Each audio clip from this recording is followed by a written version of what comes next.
ವೀಕ್ಷಕರೇ, ಒಂದು ಸಣ್ಣ ಹಳ್ಳಿಯಿಂದ ಬಂದು ತನ್ನ ಹಾಡುಗಳಿಂದಲೇ ಇಡೀ ಕರುನಾಡಲ್ಲಿ ಮನೆ ಮಾತಾಗಿರುವ ಗಾಯಕನೆಂದರೆ ಅದು ಹನುಮಂತ. ಈಗ ಈ ಹನುಮಂತ ಬಿಗ್ ಬಾಸ್ಗೆ ಹೋಗಿದ್ದು ಕಳೆದ 2 ವಾರಗಳಿಂದ ಹನುಮಂತನದ್ದೇ ಸದ್ದು. ಯಾಕೆ ಅಂದರೆ ಅವರ ಮುಗ್ಧತೆ, ನಡೆದುಕೊಳ್ಳುವ ರೀತಿ, ಅವರ ಹಾವಭಾವ ಮತ್ತೆ ಜನರಿಗೆ ಹನುಮಂತನ ಮಾತುಗಳಂತೂ ತುಂಬ ಇಷ್ಟವಾಗಿದೆ. ಬಿಗ್ ಬಾಸ್ ಮನೆ ತುಂಬ ಹಾಡು ಹಾಡಿಕೊಂಡು ಕಾಮಿಡಿ ಮಾಡಿಕೊಂಡು ಎಲ್ಲರ ಜೊತೆ ಬೆರೆತು ಟಾಸ್ಕ್ಗಳಲ್ಲಿ ಅದ್ಭುತವಾಗಿ ಆಡುತ್ತಿದ್ದಾನೆ. ತಾನಾಯಿತು ತನ್ನ ಕೆಲಸ ಆಯಿತು ಅಂತ ಇರೋನು ಹನುಮಂತ.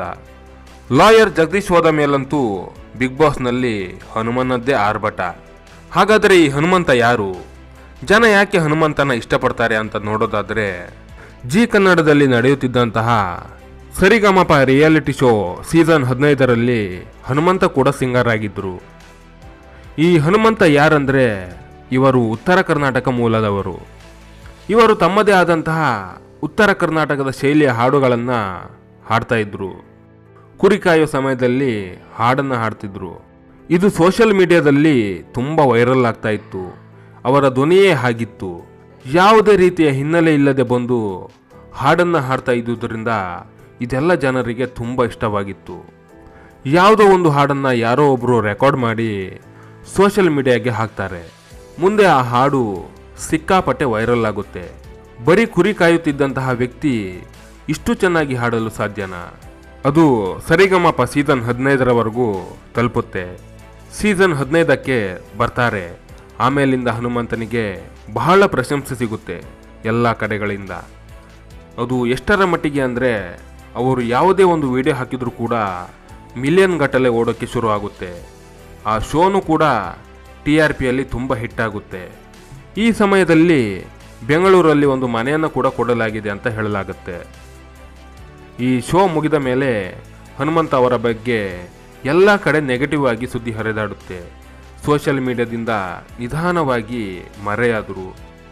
ಯಾವಾಗ ಈ ಶೋ ಮುಗಿತೋ ಎಲ್ಲ ವೇದಿಕೆಗಳಿಗೂ ಅವರನ್ನು ಕರೆಸ್ತಾ ಇದ್ರು.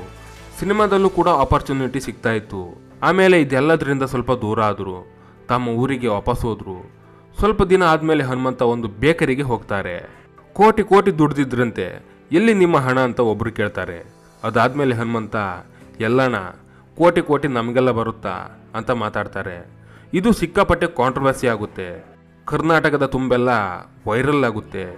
ನೋಡಿ, ರಿಯಾಲಿಟಿ ಶೋ ಅಂದರೆ ಹೀಗೇನೆ, TRPಗೋಸ್ಕರ ಯೂಸ್ ಮಾಡ್ಕೊಳ್ತಾರೆ, ಆಮೇಲೆ ಬೀದಿಲಿ ಬಿಸಾಕ್ ಹೋಗ್ತಾರೆ ಅನ್ನೋ ಥರ ಒಂದಿಷ್ಟು ಊಹಾಪೋಹಗಳು ಹುಟ್ಕೊಳ್ಳುತ್ತೆ. ಆಮೇಲೆ ಹನುಮಂತ ಅವರಿಗೆ ಜಿ ಕನ್ನಡದವರೇ ಒಂದು ಕಾಲ್ ಮಾಡಿ ಸ್ಪಷ್ಟನೆ ಕೊಡ್ತಾರೆ. ಹನುಮಂತ ಅವರು ಕೂಡ ಇದಕ್ಕೆ ಸ್ಪಷ್ಟನೆ ಕೊಡ್ತಾರೆ. ನಾನು ತುಂಬ ಚೆನ್ನಾಗಿದ್ದೀನಿ. ಜಿ ಕನ್ನಡದಿಂದ ಮೋಸ ಆಗಲಿ ವಂಚನೆ ಆಗಲಿ ಇದುವರೆಗೆ ಆಗಲಿಲ್ಲ. ಅದರ ಬದಲಾಗಿ ನನಗೆ ಜಿ ಕನ್ನಡದಿಂದ ಒಳ್ಳೆಯ ಹೆಸರು ಎಲ್ಲವೂ ಬಂತು ಅಂತ ಹನುಮಂತನ ಕಡೆಯಿಂದ ಸ್ಪಷ್ಟನೆ ಬರುತ್ತೆ. ಇದೆಲ್ಲ ಆದ ನಂತರ ಮತ್ತೆ ಹನುಮಂತ ಕುರಿ ಕಾಯೋಕ್ಕೆ ಹೋಗ್ತಾರೆ. ಅಲ್ಲೂ ಕೂಡ ಕೆಲವಷ್ಟು ವಿಡಿಯೋಗಳು ವೈರಲ್ ಆಗೋಕ್ಕೆ ಶುರುವಾದವು. ಕೆಲವಷ್ಟು ಊಹಾಪೋಹಗಳು ಕೂಡ ಹುಟ್ಕೊಂಡು. ಆದರೆ ಈಗ ಅವರು ಬಿಗ್ ಬಾಸ್ಗೆ ಎಂಟ್ರಿ ಕೊಟ್ಟಿದ್ದಾರೆ. ಅವರ ಮುಗ್ಧತೆ ಏನಿದೆಯೋ, ಈ ಗೇಮ್ ಯಾವುದು, ಹೇಗೆ ಆಡಬೇಕು, ಹೇಗೆ ಫೈಟ್ ಮಾಡಬೇಕು, ಇದ್ಯಾವುದು ಕೂಡ ಅವರಿಗೆ ಅರಿವಿಲ್ಲ ಅನಿಸುತ್ತೆ. ಅವರು ಹೇಳ್ತಾರೆ, ನನಗೆ ಬಿಗ್ ಬಾಸ್ ಮನೆ ಬಗ್ಗೆ ಏನೂ ಗೊತ್ತಿಲ್ಲ. ಅವರು ಕರೆದಿದ್ದಾರೆ, ನಾನು ಬಂದಿದ್ದೇನೆ. ಮುಂದೆ ಹೇಗಿರುತ್ತೋ ಹಾಗೆ ಹೋಗ್ತೀನಿ ಅಂತ. ಆದರೆ ಹನುಮಂತ ಅವರಿಗೆ ಗೊತ್ತಿಲ್ಲ ಅವರು ಹೇಗೆ ಆಡ್ತಿದ್ದಾರೆ, ಅವರ ಸ್ಥಾನ ಏನು ಅಂತ. ಆದರೆ ಪ್ರೇಕ್ಷಕರಿಗೆ ಮಾತ್ರ ಹನುಮಂತ ಅಚ್ಚುಮೆಚ್ಚು. ಹನುಮಂತ ತನ್ನ ಆಟವನ್ನು ಎಲ್ಲರಿಗಿಂತ ಚೆನ್ನಾಗಿ ಅರಿತುಕೊಂಡಿದ್ದಾರೆ. ಏಕೆಂದರೆ ಅಲ್ಲಿರುವ ಕೆಲವರು ಮೋಹದಲ್ಲಿ ಸಿಲುಕಿಕೊಂಡಿದ್ದಾರೆ ಅನಿಸುತ್ತೆ.